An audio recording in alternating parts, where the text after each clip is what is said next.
Hi everybody, Steve with Matson Valley Avionics. Tonight I'm going to show you a little bit about installing CherryMax rivets. The first thing to think about when installing a CherryMax rivet is to do a really good job removing your old rivets. The less you damage that existing hole, the easier installing CherryMax rivets will be. The next thing is the rivet selection. Choosing the right rivet is important. Cherry makes nominal sizes and oversizes. Oversize is 1/64th, larger than the nominal size, and then various lengths and materials and head designs. On my panel, I just used standard button head aluminum, the most common probably rivet that they make. This is the grip gauge that will help you determine that you have a oversize or nominal, and as well grip your holes so that you know what size, what length to use. So making sure you got the right rivet is important, and then preparing the hole correctly, which just means the right size and as round as you possibly can. The size is based on Cherry's sizing chart, which shows the sizes, the drill size for nominal or the drill size for oversized. And just be sure you are in that range. If you're not, then there's no guarantee that those rivets are going to pull and break correctly. As far as roundness, not very round, perfectly round. So if you have access to reamers and in that size range, then you'll be better off reaming the holes. We ream all of our holes here. Installing them will be typically done with either a hand puller or a pneumatic puller. I was able to use this for everything. I just am showing you this. This is a cheap version.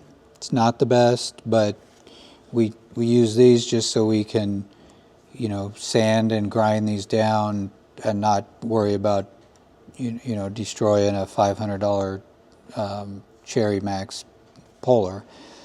Cherry makes all kinds of pullers you can buy from them as well. They're pretty pricey.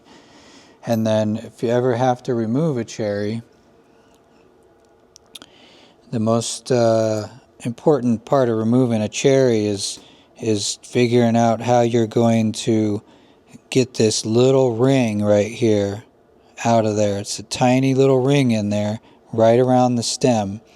If you took a punch and you tried to just punch that out right here with a hammer, you probably do more damage to this metal around here than you will getting that out. So you need to relieve that ring a bit.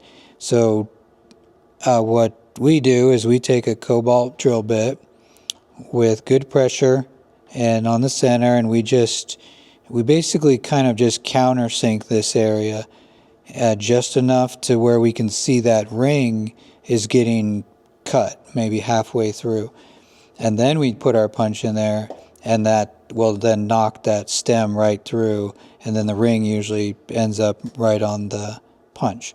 Then you can drill the head off and tap the body of the rivet out, and usually you don't damage the hole at all. So that's those are some of the main key points I wanted to mention before we get rolling here. So let's get going. Okay, so we're back here where we're putting in the rivets. I am going to drill the holes. I leave those 4 clecos in to hold the panel down, and I'll drill and ream all these holes and then install these rivets, and then I'll pull those clecos out and ream the rest of them.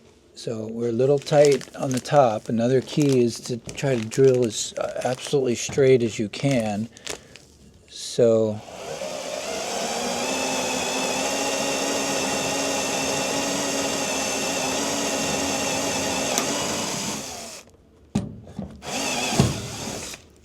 letting the reamer do the work. I'm not forcing it.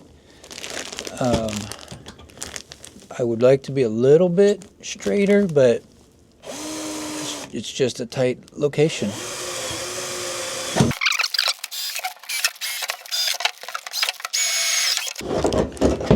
Okay, so now we have those drilled, reamed, and we take our grip gauge and we're going to grip these. I grip almost every single hole. So you put the grip gauge in there, you slide this down, and then you carefully pull the grip gauge out and you read it. So that's a 2.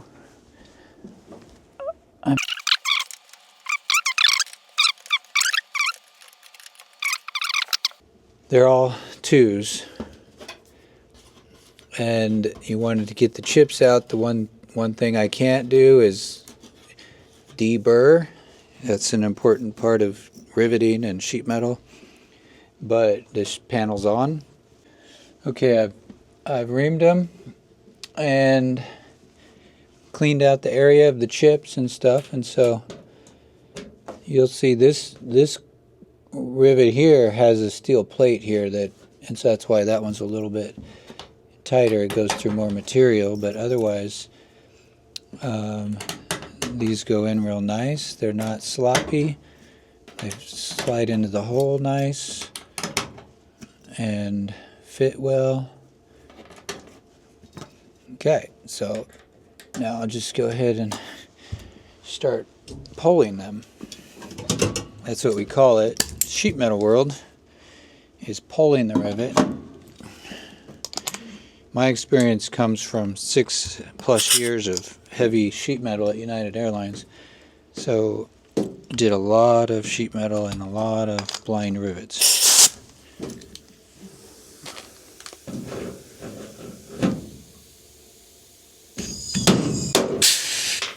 Okay, so if you heard that, you heard a nice distinctive double pop.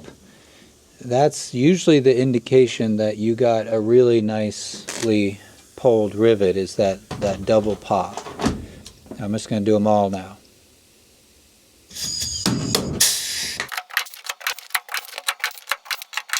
Okay, you can see those all pulled really nice. I try to pull the trigger gently. I don't pull it all the way, and that'll pull the rivet really fast and sometimes not give you a nice pull. But these all look really nice. Let me clean up and get ready for the next set.